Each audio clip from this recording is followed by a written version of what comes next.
3, 2, comenzamos.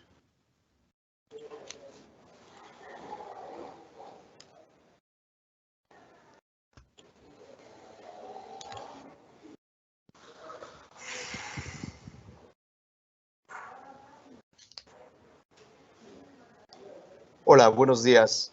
Mi nombre es Pedro Pérez, me toca presentar esta ponencia. En un momento comenzamos.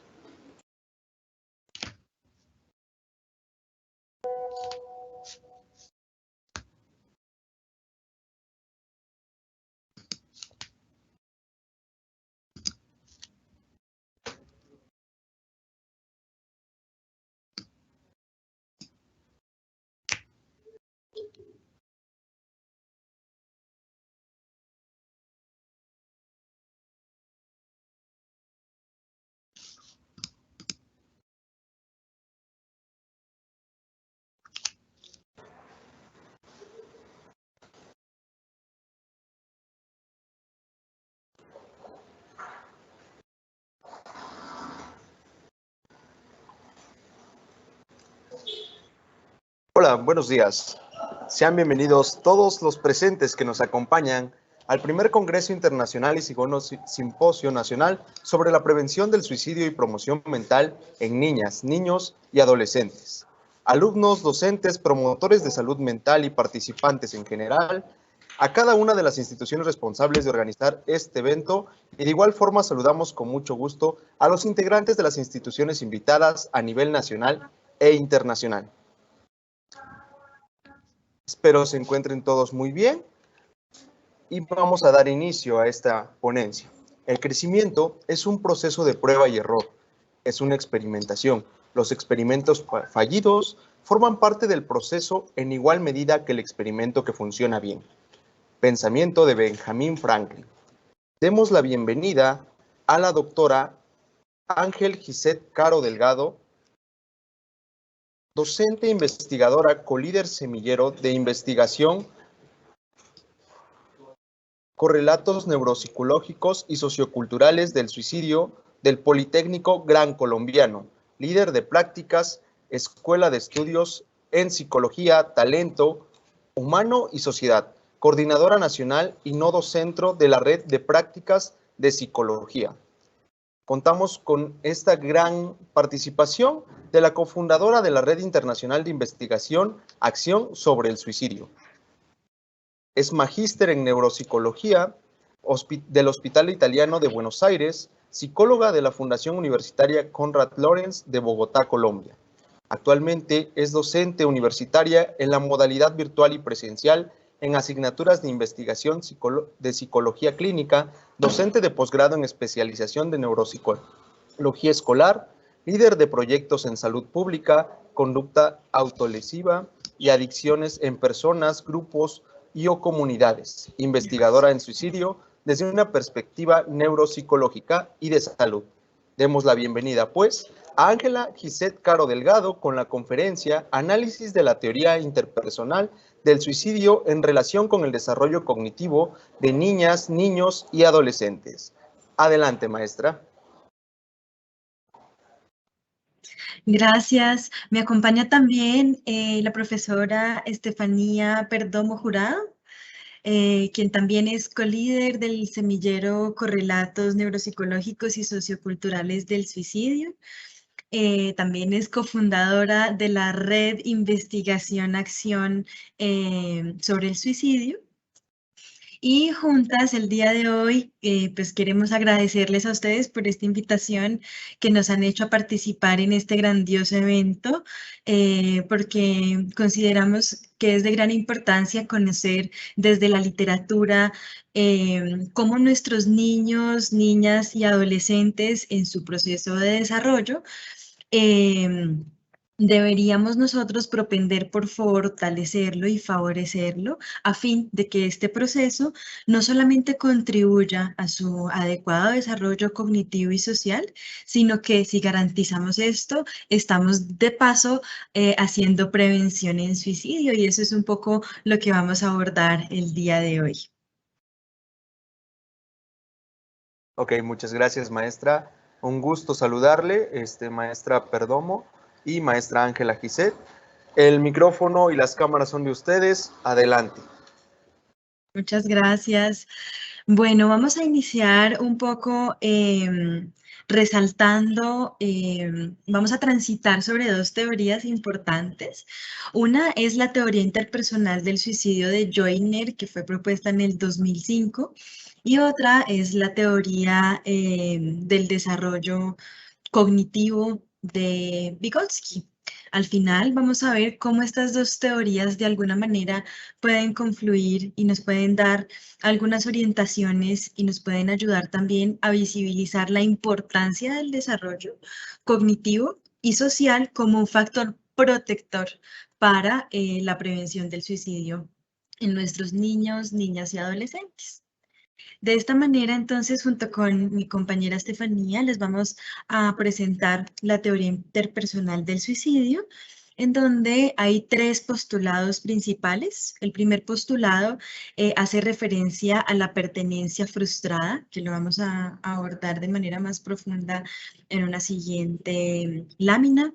Luego tenemos la carga percibida y tres, la capacidad adquirida. Joyner nos plantea en su teoría que las personas podrían de alguna manera estar transitando en cada una de estas categorías, de estos constructos, y cada vez que transitan en estas categorías se podría dar, por ejemplo, la ideación suicida, y ya cuando están en la capacidad adquirida podría entonces darse el suicidio consumado propiamente dicho. En este sentido, es importante que reconozcamos todas estas categorías de las cuales nos habla Joyner y profundicemos en ellas para poder entender en qué consisten y cuáles son las premisas de las que trata cada una de ellas.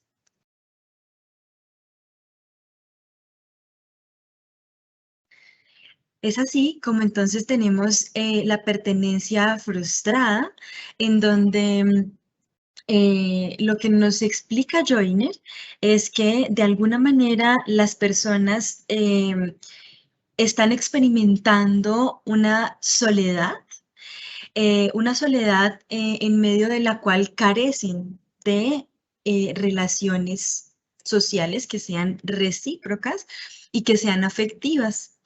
Esta pertenencia frustrada nos habla de poder sentir que yo pertenezco a algún grupo, a alguna comunidad, que pertenezco a algún escenario social o cultural.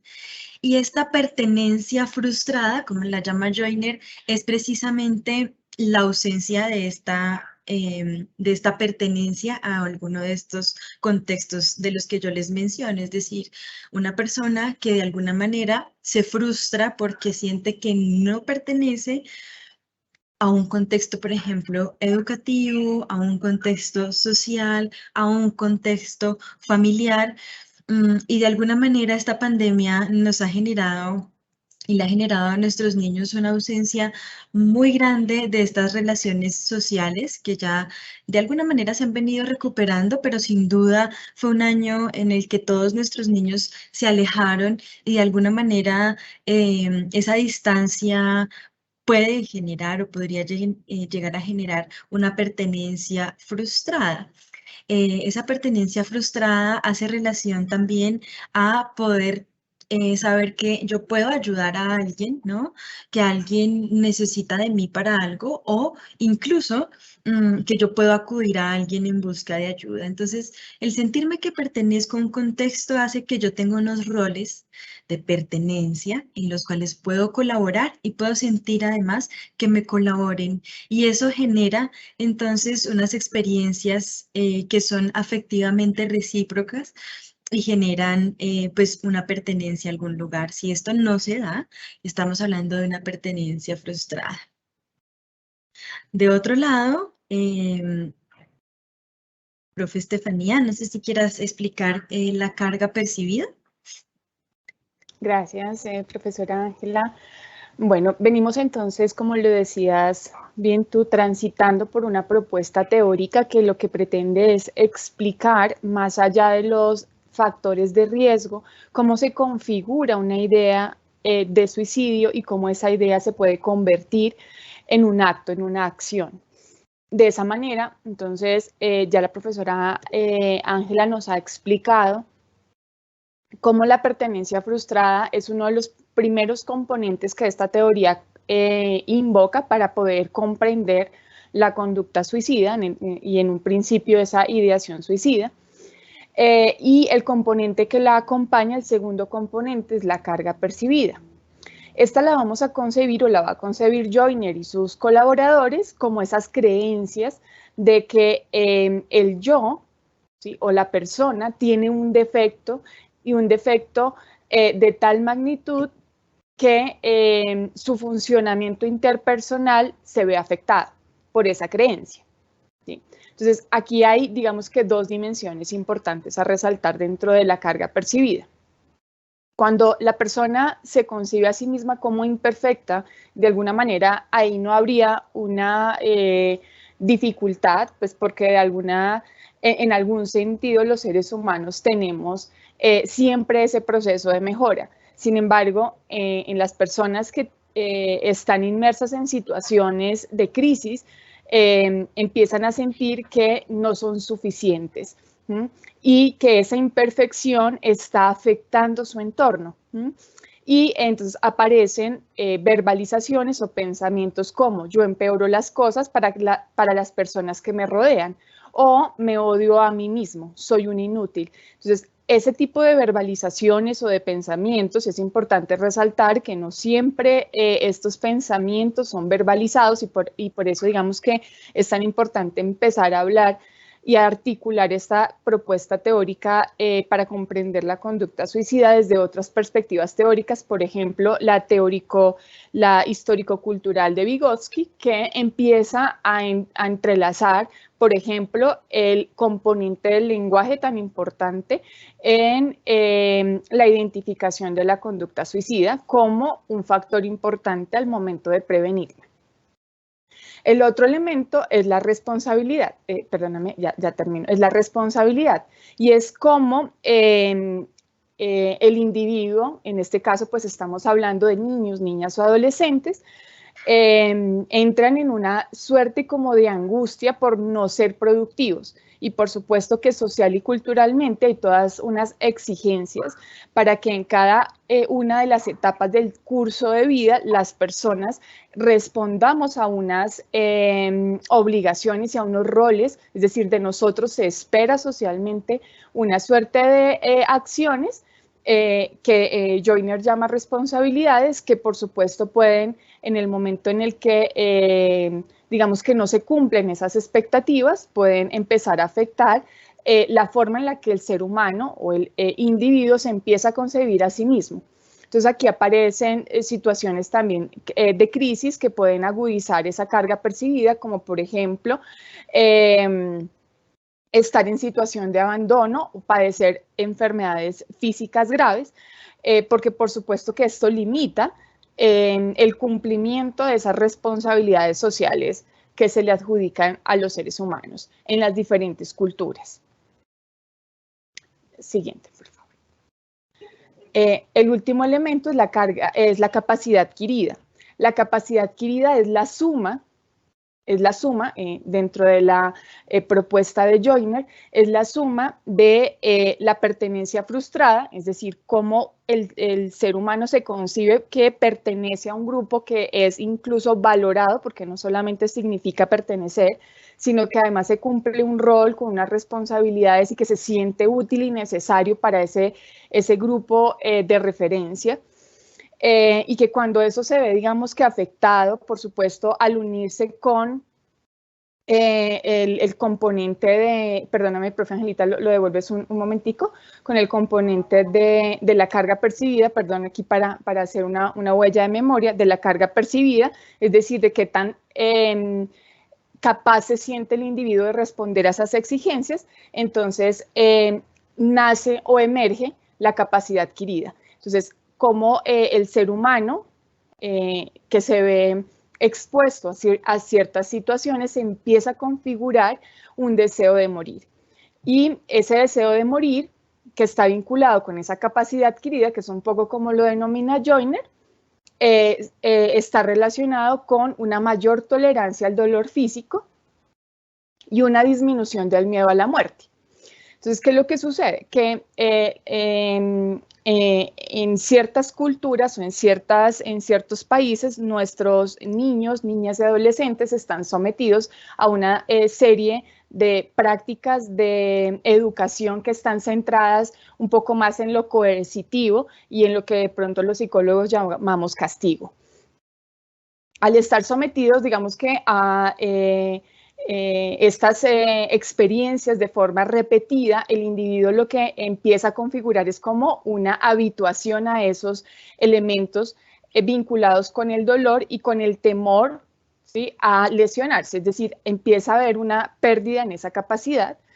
Y eso, digamos que no solamente que está vinculado con el dolor físico, sino por supuesto también con la parte emocional y cómo el desarrollo socioemocional que está en sus primeros años vinculados con el vínculo familiar y con todos estos elementos relacionados con el cuidado del que son garantes los niños, niñas y adolescentes. Pues cuando eso se ve afectado, por supuesto, empiezan a aumentar las probabilidades de que la persona se acerque a situaciones riesgosas. Entonces vemos como, por ejemplo, adolescentes entran cada vez más a temprana edad en el consumo de sustancias psicoactivas, vemos prácticas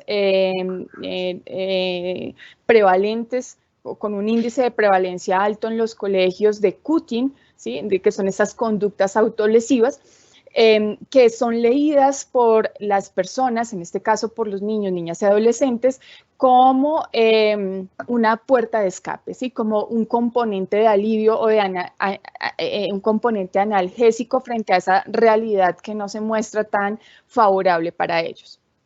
Entonces, los eventos que están vinculados con esa capacidad adquirida, entonces, por supuesto que los leemos en el sentido de como un factor de riesgo o una predisponente para que las personas tengan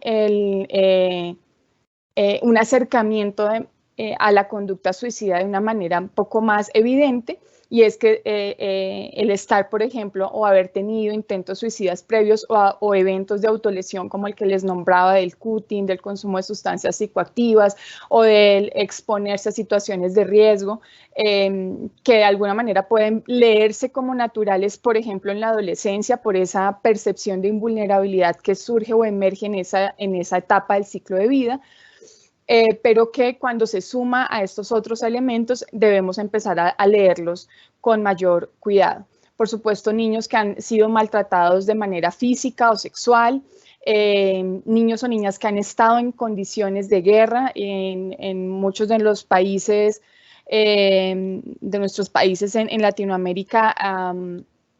Mucha de nuestra población infantil y juvenil está o ha convivido en contextos de guerra. Y por supuesto haber tenido una historia familiar de suicidio que también por supuesto hay un componente de vulnerabilidad. De acuerdo, profesora Estefanía. Y de alguna manera todos estos constructos teóricos de los que nos habla Joyner se vinculan con la teoría sociocultural de Vygotsky, quien desde Rusia nos hace esta propuesta del desarrollo sociocultural de los niños años atrás y hoy, de alguna manera, fíjense ustedes, muy seguido a la terminación de la Segunda Guerra Mundial sale esta teoría hacia 1934, 1930, y fíjense cómo sigue cobrando relevancia esta teoría que nos habla de la importancia del contexto. Es decir, una teoría que nos habla del desarrollo de los niños a partir de su contexto y de sus interacciones sociales. Entonces, la teoría de Vygotsky, de alguna manera, pone atención a la participación proactiva de los niños y de las niñas con el entorno que les rodea. Y esta participación es de alguna manera la que les va a posibilitar a ellos un proceso colaborativo. Yo colaboro contigo, tú colaboras conmigo y en esa colaboración entonces voy a desarrollar cognitivamente mis funciones psicológicas, tanto básicas como superiores. Es decir, que voy a mejorar mis habilidades cognitivas y lógicas a medida que yo estoy inmerso en un contexto social, en un contexto con otros. Y esos otros no siempre son los adultos, ¿no? Porque a veces decimos, bueno, pero es que el niño acá siempre está acompañado, el niño siempre está con la mamá, con la nana. No, es decir, que podamos estar con nuestros pares, con quien nosotros nos sintamos identificados. Y ese par ni siquiera tiene que ser incluso el que tenga mi misma edad, ¿no? Sino con quien yo me identifique y eso lo vamos a ver más adelante en los procesos de andamiaje de los que nos habla Vygotsky y cómo cobran relevancia y se intercruzan con esta teoría de Joyner.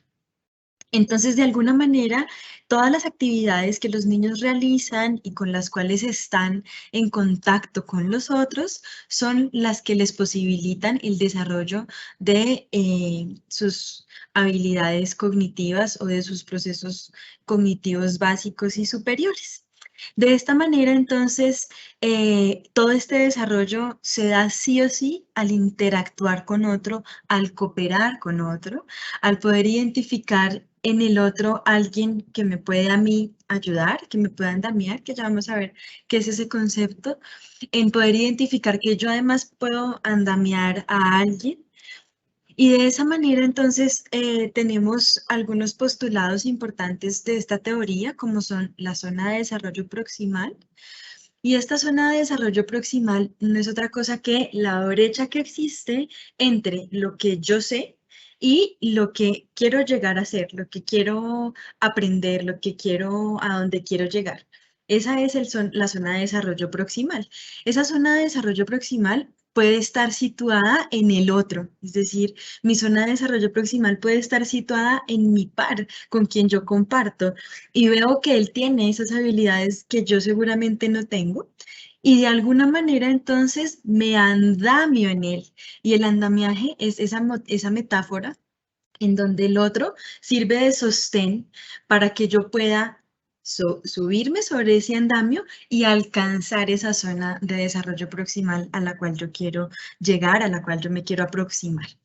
Entonces, acá pasan varias cosas importantes que vamos a analizar más adelante, ya me estoy yo adelantando, pero muchas veces cuando estamos en esos procesos de andamiaje, ponemos al niño más pilo, el que es más competente con el menos piloso, y esa es una zona de desarrollo proximal que está muy lejos y que de alguna manera yo no me identifico con él como mi par, porque yo digo, ay no, él es buenísimo, él es duro, yo lastimosamente no soy tan bueno como él, yo no lo voy a alcanzar, ¿no? Entonces es muy importante que esas zonas de desarrollo proximal yo las vea alcanzables, yo sienta que puedo en realidad llegar a esa zona de desarrollo proximal y me pueda andamiar en ello. Y pasa mucho también que a los niños más pilosos les ponen la responsabilidad, que era el constructo del que nos hablaba la profesora Estefanía, de andamiar a todos sus otros compañeritos. Entonces son los responsables de estar andamiando a todos sus compañeros y de ayudarles, y de alguna manera allí también se ve un proceso en donde los niños se fatigan y se cansan porque andamian a todos, pero a ellos nadie los andamia. Están dando, pero no reciben, ¿no? El otro constructo, entonces ya hemos abordado la zona de desarrollo proximal, el andamiaje, el lenguaje, por ejemplo, es una fuente de unidad de las funciones comunicativas, como todos lo sabemos. Es la manera en la que yo puedo representar y puedo dar cuenta de mis procesos cognitivos y no va a depender únicamente de mi desarrollo cognitivo. Va a depender de la interacción con el medio. Es decir, que el lenguaje yo lo adquiero también a través de esa interacción con el otro y voy generando esos escenarios en donde el lenguaje se convierte también en un elemento fundamental para la interacción y para la construcción de saberes. Es así como todos estos elementos nos brindan entonces lo que llamamos las herramientas socioculturales. Y es este ámbito de sinergias en donde convergen muchos elementos, en donde converge la cultura de cada uno de mis pares, la cultura de sus casas de cada uno de mis pares, la cultura de mi hogar con mis pares, la cultura en la que estamos todos inmersos en ese contexto, la cultura incluso de la ciudad o del país en donde estamos todos inmersos, y cómo todo ello ayuda a que hagamos un proceso de desarrollo cognitivo andamiándonos y acompañándonos en ese proceso. Entonces, teniendo claras estas dos perspectivas teóricas, en donde de un lado nos proponen una teoría interpersonal y la otra sociocultural del desarrollo y la otra del suicidio, fíjense que lo social toma aquí un protagonismo que queremos hoy resaltar. Y en ese sentido, entonces, si hablamos de la teoría interpersonal y el desarrollo cognitivo y social, entonces estamos sin duda hablando de la interacción de lo social junto con el desarrollo cognitivo y la conducta suicida. En ese sentido, entonces, con todos esos constructos que hemos abordado y de los cuales les hemos hablado la profesora Estefanía y yo, vamos a analizar cómo la pertenencia frustrada puede, de alguna manera, confluir con la cultura y con la interacción social. Recordemos entonces que la pertenencia frustrada es ese pensamiento que viene a la persona, al sujeto, cuando siente que no pertenece a algún contexto. Y esto ocurre cuando hay ausencia de relaciones que sean recíprocamente afectivas. Entonces, por ejemplo, un niño que está en un proceso de inclusión escolar, un niño con alguna discapacidad, por ejemplo, y que pueda estar en un salón en donde todos los niños son pequeños y él es un niño con una edad superior a los demás, es un niño que de alguna manera va a tener una pertenencia frustrada porque se va a sentir que él no pertenece a ese contexto, que esos niños de alguna manera tienen unas características distintas a las suyas. Y esas características que son distintas así le hacen de alguna manera generar una pertenencia frustrada. Yo no pertenezco acá, yo no soy tan bueno como los demás, o yo soy muy grande y no tan bueno como los demás que son más pequeños y mejores que yo, ¿no? Y por eso entonces aquí es muy importante hacer todos estos procesos de andamiaje, ¿no? En donde los niños se puedan sentir partícipes y puedan sentir de alguna manera que pueden andamiar a otros, que lo que saben puede ayudarle a otros, sentirse andamiado por otro que tiene de pronto sus mismas dificultades en algunas cosas, pero que en algo es mejor, y yo me andamio en él y cierro esa brecha de la zona de desarrollo proximal, nos apalancamos los dos ahí y seguimos juntos creciendo. Entonces, el trabajo colaborativo sin duda es un elemento importante en donde los niños y niñas deben juntos construirse a sí mismos, es decir, yo moldeo a mi par y mi par me moldea a mí. Y yo soy el producto de la interacción con el otro es producto de la interacción conmigo, y de esa manera la pertenencia frustrada sería una categoría que no estaría presente en el desarrollo cognitivo de nuestros niños, porque se sentirían que pertenecen a un contexto, que además pueden ayudar a otros, que están siendo ayudados por otros. De esa manera, entonces, esos procesos de andamiaje cobran un valor importante, no solo para el desarrollo cognitivo de los niños, sino también para que los niños puedan percibirse así como pertenecientes a un contexto determinado. La otra categoría que tenemos acá es la carga percibida, en este caso la categoría de funcionamiento interpersonal versus el andamiaje y la socialización. De alguna manera, el funcionamiento interpersonal es la manera en la que yo no me siento una carga para los demás, ¿no? En el que yo considero que puedo aportar a ese contexto social en el que me encuentro. Muchos de nuestros niños a veces se encuentran en familias con padres ausentes, con padres que están trabajando de manera muy extendida y más en esta época de pandemia en donde todos hemos tenido un poco que tener más horarios de trabajo. Y esto, de alguna manera, cuando nuestros hijos nos solicitan algo y ven que estamos estresados, que no podemos atenderlos de la mejor manera, los niños a sí mismos podrían identificar o tener pensamientos de ser una carga para sus padres, ¿no? Estoy siendo una carga porque genero de pronto gastos en el hogar. Padres separados que le dicen, por favor, dígale a su papá que le pague la matrícula, dígale a su papá que le compre la ropa, yo no tengo plata. Y el niño dice, ay, yo soy una carga, yo me vuelvo una carga porque mis papás tienen que sacar dinero, tienen que hacer cosas, ¿no? Verbalizaciones de los papás muchas veces cuando le dicen a sus hijos, bueno, si yo no lo hubiera tenido a usted, seguramente mi vida hubiera sido mejor, seguramente tendría dinero, seguramente hubiera podido estudiar.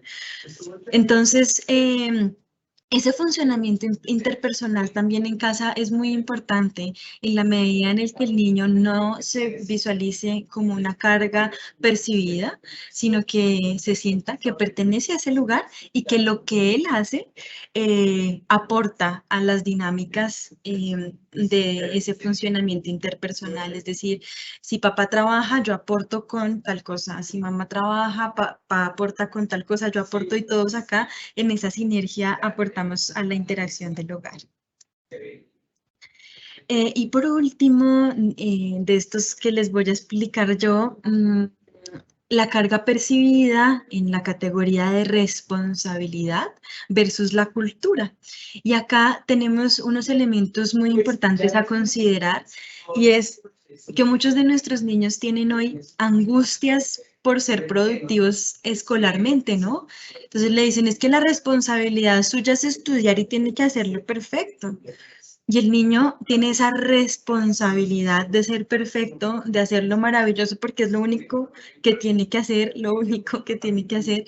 Entonces, de alguna manera, esa carga percibida en esos contextos culturales en donde se les exige a los niños que tienen que hacer este tipo de elementos, que tienen que dar respuesta a este tipo de situaciones, no solo académicas, incluso también deportivas.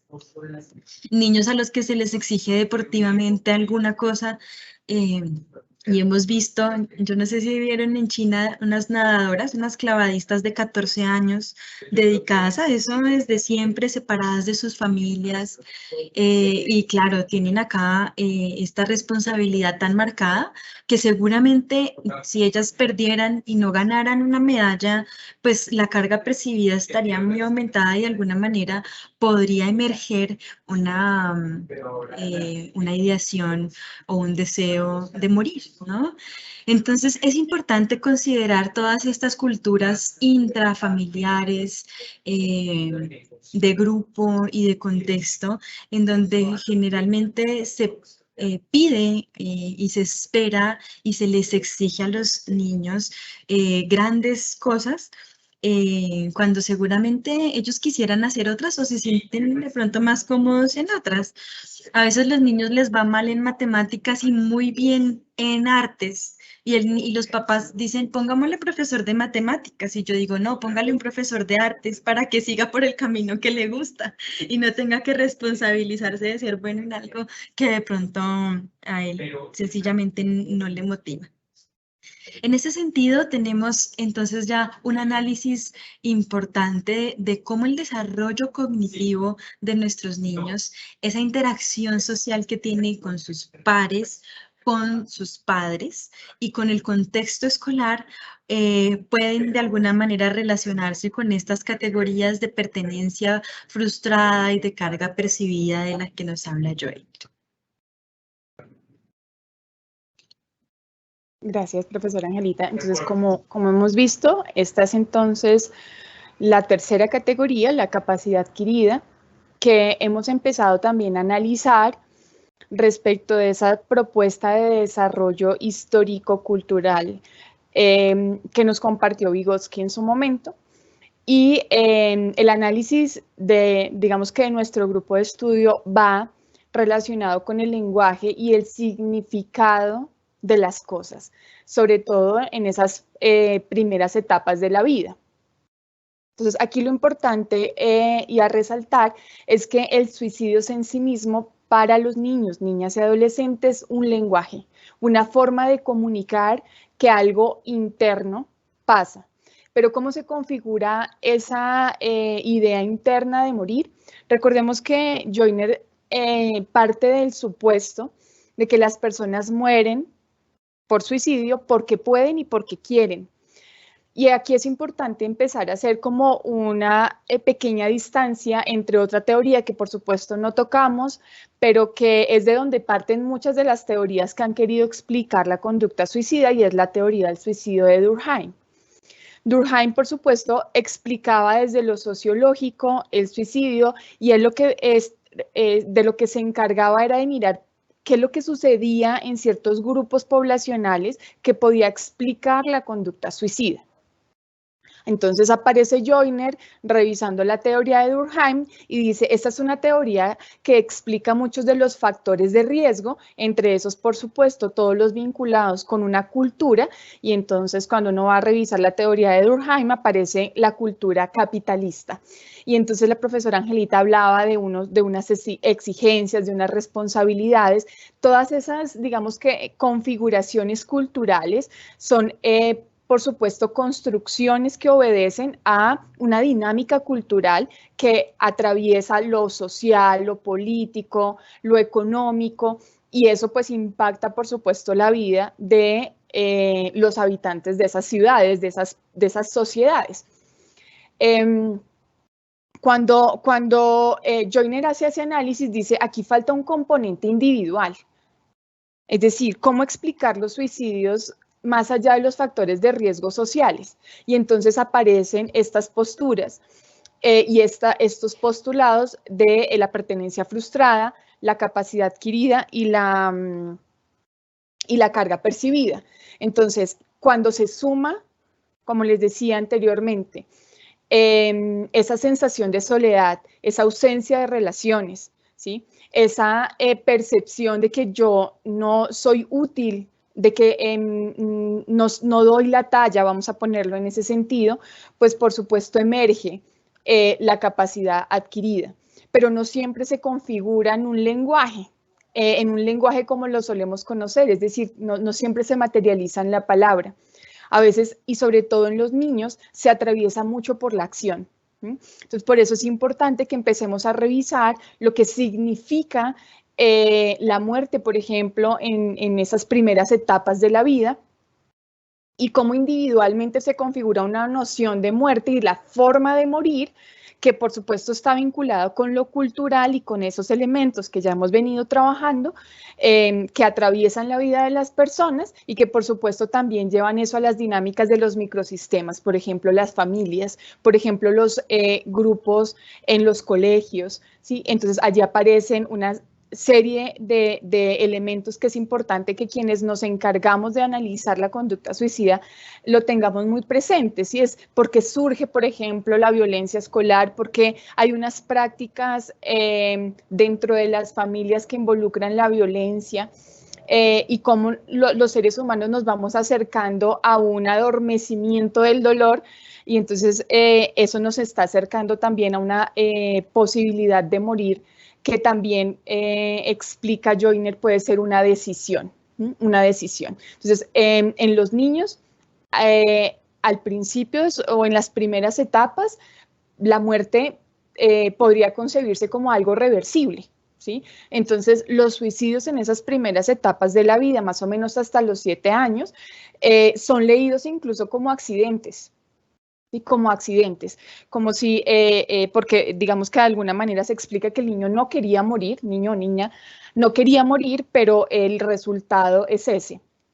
conforme avanza en esos años de desarrollo, empieza a configurarse una idea de la muerte que, por supuesto, la muerte es irreversible, ¿sí? Y que hay algunas acciones o algunas conductas que me pueden llevar de verdad a un acto consumado de muerte.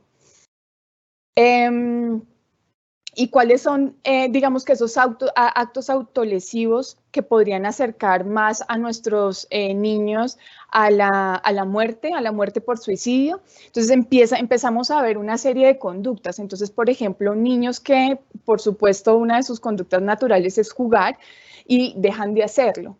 O empiezan a aislarse, no solamente en su círculo social, de pronto en el colegio, sino que además dentro de su hogar. Y es indiscutible que esta condición social de salud pública que hemos vivido todos a nivel mundial, pues ha agudizado esa sensación de soledad. Y recuerden que la pertenencia frustrada tiene un gran componente de una percepción de sentirse solo a pesar de estar acompañado, que eso es una cosa que explicaba la profesora Angelita, ¿sí? No solamente es estar al lado de alguien, es sentir que ese alguien significa algo para mí y que yo recibo y puedo dar con ese otro. Tener alteraciones en el sueño, niños que empiezan a tener, por ejemplo, terrores nocturnos, a tener dificultades para dormir o para despertar. Esas son conductas que también empezamos a ver con frecuencia en niños que empiezan a modificar, a mostrar, a comunicar, ¿sí? Ese es el significado que le dan a sus propias crisis, porque es la forma como lo empiezan a procesar. Conductas autolesivas como golpes, ¿sí? O incluso, digamos que en esta perspectiva lo conocemos como un rascado compulsivo, pero tiene que ver también mucho con situaciones de ansiedad que se relacionan con conductas compulsivas como comerse las uñas, rascarse, sufrir accidentes domésticos reiterados, es decir, creemos que simplemente es que el niño podría ser tenido en cuenta como torpe, pero no es siempre fácil vincular ese tipo de situaciones donde el niño está constantemente herido o está constantemente acercándose a situaciones del dolor como si fuesen accidentes. Empiezan a llamar la atención de manera negativa, pues, por supuesto, dependiendo la edad, un llanto reiterado, gritos, mal humor. Mostrar conductas regresivas que dentro de su desarrollo normal deberían ir en avance, como por ejemplo el control de esfínteres, entonces aparece enuresis, encompresis, en algunos niños que presentan estas dificultades y por supuesto una de las que más se pasa por alto es la concentración y la atención, y estos son niños que empiezan a tener dificultades en el aprendizaje y por supuesto esto desencadena una avalancha de situaciones en sus contextos escolares porque empiezan a tener bajo rendimiento académico y ese ya se ha visto como un predictor para la ideación suicida. Entonces, de esta manera, entonces vinculamos estos elementos con esa configuración, esa construcción de un deseo de morir que por supuesto no queremos que quede como si fuese fatalista, sino que lo que queremos es empezar a analizar porque si nos damos cuenta son demasiados elementos, pero que empezamos a abrir un camino para comprender cómo se configura la idea de morir en una acción, ¿sí? Y cómo lleva a esa capacidad de autolesión que los puede llevar a la muerte. En esa misma línea tenemos algunas circunstancias que podrían precipitar la conducta de suicidio, la idea de suicidio. Y estas circunstancias, por ejemplo, son una discusión con una persona importante o con alguien que, con quien estoy vinculado de una manera muy estrecha. La ruptura o la pérdida de una relación afectiva, el suicidio de un familiar o de un amigo, el abuso de alcohol o de otra sustancia, la aparición, por ejemplo, de un trastorno mental o de una enfermedad física o de un accidente, algún cambio inesperado en sus circunstancias de vida, una migración, por ejemplo, estas situaciones que están ocurriendo en estos niños y niñas de Afgan, estos cambios inesperados en sus circunstancias de vida, experimentar un acontecimiento vital traumático, como por ejemplo el abuso sexual, el acoso, la violencia, la pérdida, por ejemplo, de un estatus social o un episodio vivido de pérdida del respeto por parte de los demás. Y pues por último, digamos que teniendo todo en cuenta todos estos elementos de los que hemos hablado, acá hay enmarcados algunas ideas que no debemos dejar y que no están pues acá todas, seguramente ustedes habrán tomado allí otras más de las que les hemos hablado, pero ¿cómo podríamos de alguna manera prevenir que se dé origen a esta ideación suicida y por supuesto a los intentos de suicidio? Entonces, lo primero es que los niños no deben estar aislados y tal como lo hemos recalcado en varias oportunidades, estar aislado no quiere decir que esté solo en un lugar, no. No aislado quiere decir que uno esté con otros, pero que al estar con otros pueda compartir con ellos y pueda vincularse con ellos, andamiarlos y sentirse andamiado. Ofrecerle ayuda en tareas prácticas, estos son procesos de andamiaje. Permitirle que sea referente en algún asunto a nivel familiar, a nivel escolar, que él pueda ser referente de algo, de lo que sabe, en lo que es bueno, en lo que se siente importante y útil. Generar, por ejemplo, espacios en donde pueda generarse espacios de andamiaje de él hacia otros niños, de otros niños hacia él. Eliminar de alguna manera todas esas exigencias y expectativas que pueden ser demasiado altas o que pueden estar puestas sobre algún aspecto que no es motivante para nuestros niños. Buscar estrategias que propendan por la unidad familiar para que esas relaciones familiares sean cercanas, sean vinculantes y sean de alto valor para los niños.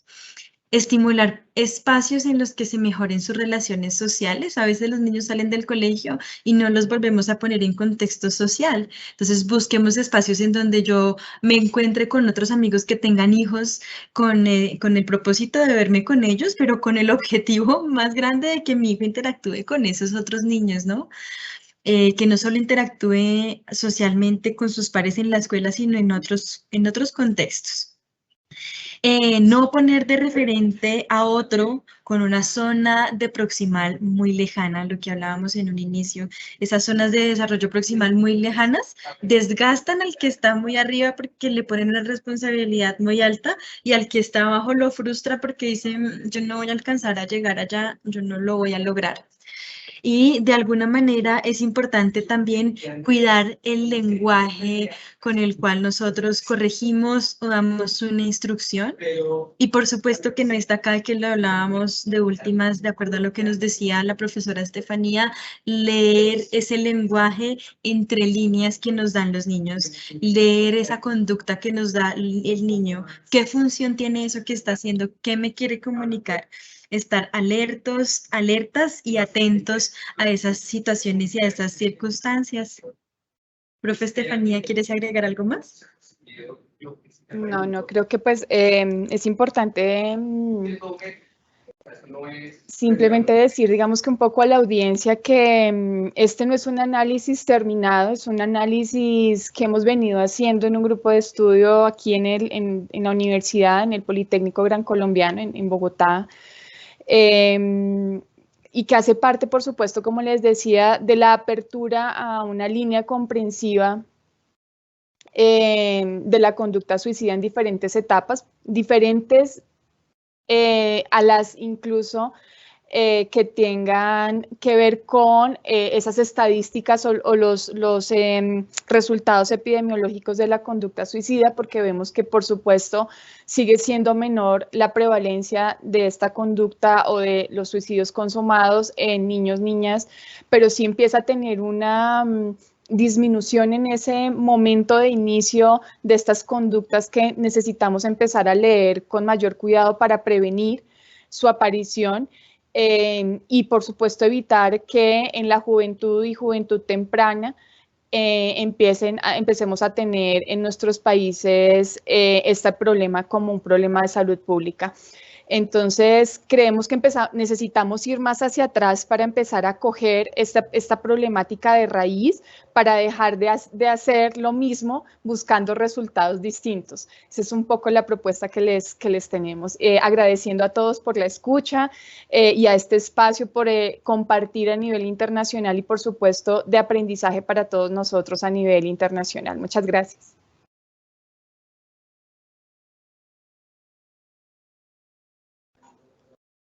Sin duda una gran ponencia donde nos aclara muchísimas dudas. Muchas gracias, maestra Yuri, muchas gracias, maestra Ángela. Si me permiten, vamos a empezar con unas preguntas que tiene la audiencia para ustedes. Tenemos una pregunta que dice, ¿qué podemos hacer cuando la familia no se involucra? No hay apego a la psicoterapia, no le dan su medicamento, no se hacen cambios sugeridos, etcétera. Bueno, yo creo que me siento muy identificada con esa pregunta porque es la postura en la que a veces estamos los psicólogos que trabajamos con los niños o incluso los maestros con quienes trabajo muy de cerca, los maestros que están en escuela y que se sienten solos trabajando con los niños. Muy pertinente esta pregunta, pero además nos invita también a una reflexión porque de alguna manera si los papás no hacen es porque no han encontrado la necesidad de hacerlo. Y no encuentran la necesidad de hacerlo porque de pronto nosotros desde la escuela o desde las terapias que toma el niño estamos soportando, ¿sí? Toda la situación y de alguna manera haciendo que el niño funcione y ayudándole a que funcione, pero por supuesto requerimos un apoyo extra. Así que ahí yo creo que debemos un poco soltar, dejar que haya una crisis para que los papás a partir de esa crisis puedan tomar la decisión de asistir a psicoterapia, de adherirse al tratamiento farmacológico y de adherirse a los distintos tratamientos que los niños requieran, porque es decir, cuando los papás no se adhieren, muchas veces es porque no están viendo una necesidad de hacerlo, no ven la necesidad de adherirse. Sí, yo solamente agregaría también, digamos que es importante reconocer, y es una visión que tenemos como sociedad, lo hablo un poco desde la sociedad colombiana, de ver que la familia también puede ser un factor de riesgo, es decir, bajo circunstancias donde el niño, niña o adolescente está en riesgo, lo primero que hay que revisar es cuál es su red de apoyo y cuál es la calidad de esa red de apoyo primaria. En este caso, por supuesto, la familia. Y también como terapeutas identificar si esa familia puede estar siendo un factor de riesgo o un factor protector verdaderamente. Entonces, al identificar si verdaderamente podemos apoyarnos en la familia o no, entonces podemos tomar otro rumbo. Son circunstancias que, por supuesto, impactan la vida de los niños de manera muy, muy fuerte, las separaciones, porque los niños no ven de alguna manera tan claro que están siendo víctimas. Sí, incluso eso nos pasa a los adultos, no sino ver, por ejemplo, la prevalencia de la conducta de la violencia intrafamiliar o de la violencia hacia la mujer en nuestros países en Latinoamérica y ver cómo a las mujeres se nos dificulta ver que estamos siendo maltratadas, siendo adultas. Pensémoslo incluso en los niños, como es de difícil. La decisión, por ejemplo, de una separación para resguardar sus derechos fundamentales y de buscar apoyo en instituciones que resguarden esos derechos. En Colombia, por ejemplo, existe, por supuesto, el ICBF, y sé que en diferentes países hay instituciones o entidades que se encargan de esa labor, pero siempre apoyarnos allí para poder garantizar la restitución de los derechos de los niños, niñas o adolescentes cuando estos están siendo vulnerados dentro de su propio núcleo familiar. Eso digamos que en un caso extremo, por supuesto, y que también hace parte del proceso de evaluación, pero la familia siempre será, y en la mayoría de los casos, un factor protector. Que lo que sucede es que no sabemos cómo actuar incluso los profesionales estamos también en esa misma línea de identificar esas líneas de acción, porque vemos que no estamos siendo contundentes con la eliminación de las problemáticas que afectan a los niños, niñas y adolescentes. Entonces creo que es un llamado también a revisar no solamente las prácticas dentro de las familias, sino también las prácticas profesionales de quienes atendemos este tipo de casos.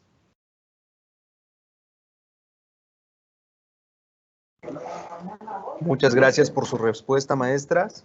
Por último, tenemos una última pregunta, espero nos puedan ayudar. Mencionan cuáles son los trastornos más comunes en los infantes que predisponen al suicidio.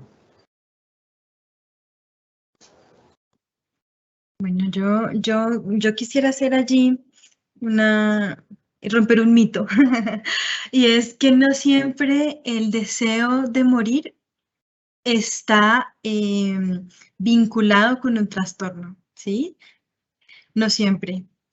Y a veces solo prestamos atención a aquellos que tienen un trastorno y decimos, este está en riesgo de, pero es decir, yo creo que cualquiera de nosotros, bajo una circunstancia de las que mencionamos, estaría en riesgo de dar origen a un deseo de morir.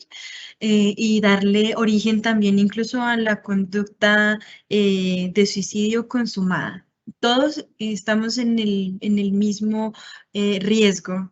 Entonces, sí quisiera que de pronto desmitifiquemos eso de que a veces creemos que solamente quienes tienen depresión son quienes pueden llegar a suicidarse, sino que en realidad todos podemos estar en ese riesgo. Y más hoy por hoy que estamos enfrentados a tantas circunstancias tan adversas, tan distintas, tan difíciles, y más en un escenario de pospandemia en donde se dice que hay unos suicidios haciendo pausa, ¿no? En donde seguramente tenemos que acá mejorar las redes que existen para que todos podamos soportar a nuestros niños, darles soporte a nuestros niños a nivel afectivo, a nivel social, y que puedan de alguna manera con toda esta red social y afectiva que le podamos brindar, que ellos puedan soslayarse de todas estas ideaciones o deseos de morir. Gracias. Digamos que agradeciendo a la profesora Ángela por esa apertura a la respuesta, y es sí importante que empecemos a ver la conducta suicida más allá de la patología. Eso también es, digamos, que un legado de Durkheim, que se encargó de estudiar esa perspectiva. Incluso él los denominó, sí, digamos que hay unos suicidios que están vinculados con lo patológico, y entonces, pues, por supuesto que para dar un poco respuesta, sí que los hay, digamos que aparece la depresión, la ansiedad, niños, pues ya digamos que la profesora Ángela desde lo neuro lo conoce, niños que tienen unas condiciones digamos que especiales dentro de su desarrollo, ¿sí? Por ejemplo, niños con o dentro del síndrome del espectro autista, ¿sí? Es decir, niños que tienen unas condiciones específicas podrían estar en un riesgo mayor, pero también incluso aparecen más allá, digamos que del diagnóstico en sí, aparecen unas prácticas que se vinculan también y que lo veíamos ahora. Entonces, por ejemplo, el consumo de sustancias psicoactivas. Sabemos que es una conducta de riesgo que aumenta la probabilidad de acercarse a la lesión mortal, ¿sí? Y que lo que necesitamos es empezar a estudiar mucho más la forma en la que se expresa la conducta suicida, no solamente a nivel social, sino también individual. Y por eso esta propuesta de un análisis social y un análisis individual desde Joyner y desde Vygotsky, para poder empezar a responder estas preguntas con mayor contundencia. Por supuesto, no las tenemos todavía todas, pero sí empezamos a ver un camino para comprender por qué algunos niños, niñas y adolescentes deciden morir. Es que ese es otro asunto, que pareciera que las personas que optan por el suicidio es como están actuando siempre de manera impulsiva y no.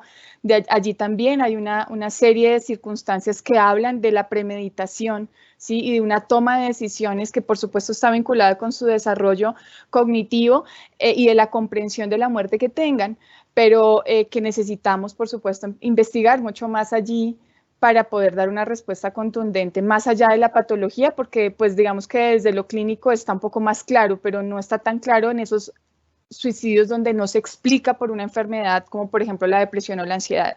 Entonces ustedes escucharán en estos casos que suelen ser como muy renombrados y entonces salen en la televisión diciendo mi hija no tenía depresión o mi hijo no tenía depresión, no era ansioso, no tenía, pero pues lo que muestra es que hay un suicidio. ¿Qué pasó allí?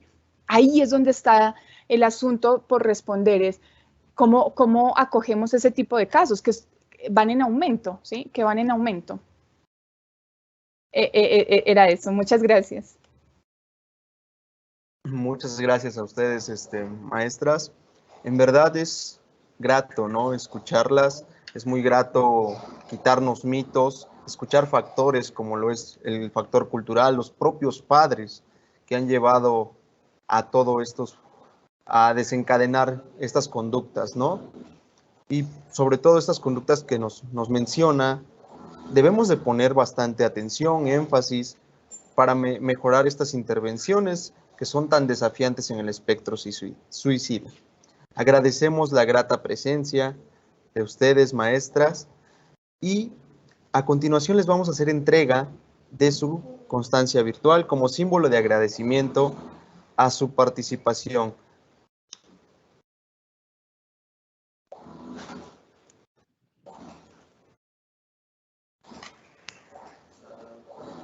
Como primera parte, Preve nace cuidando y pensando en su salud, y la Facultad de Psicología UNAM otorgan el presente reconocimiento a la maestra Ángela Gisette Caro Delgado por la participación en el seminario virtual Análisis de la teoría interpersonal del suicidio en relación con el desarrollo cognitivo y social en niñas, niños y adolescentes, en el primer Congreso Internacional y segundo Simposio Nacional sobre la prevención del suicidio y promoción de la salud mental en niños, adolescentes y jóvenes, los días 25, 26 y 27 de agosto. Firma el doctor Marco Antonio Martínez García, presidente fundador de Prevenace, y la doctora María Elena Medina Mora y Casa, directora de la Facultad de Psicología de la UNAM. Como siguiente reconocimiento, es grato reconocer por parte de Prevenace y la Facultad de Psicología de la UNAM a la maestra Estefanía Perdomo Jurado por la participación en el seminario virtual Análisis de la teoría interpersonal del suicidio en relación con el desarrollo cognitivo y social en niñas, niños y adolescentes en el primer Congreso Internacional y segundo Simposio Nacional sobre la prevención del suicidio y promoción de la salud mental, niñas, adolescentes y jóvenes, los días 25, 26 y 27 de agosto. De parte del doctor Marco Antonio Martínez García, presidente fundador de Prevenace, Cuidando y Pensando tu Salud, y de parte de la doctora María Elena Medina Mora y Casa, directora de la Facultad de Psicología de la UNAM, les damos las gracias, maestra, agradecidos por este gran aporte que nos dan y por este gran granito de arena que nos dan desde Colombia. Muchísimas gracias y es un gusto estar con ustedes. Espero se encuentren muy bien y continuamos con nuestro primer Congreso Internacional y segundo Simposio Nacional sobre la prevención del suicidio y promoción de la salud mental en niños, niñas y adolescentes. Muchas gracias. Hasta luego. Hasta luego. Muchas Un abrazo gracias. desde Hasta Colombia. luego. A mí me dijeron, yo compro.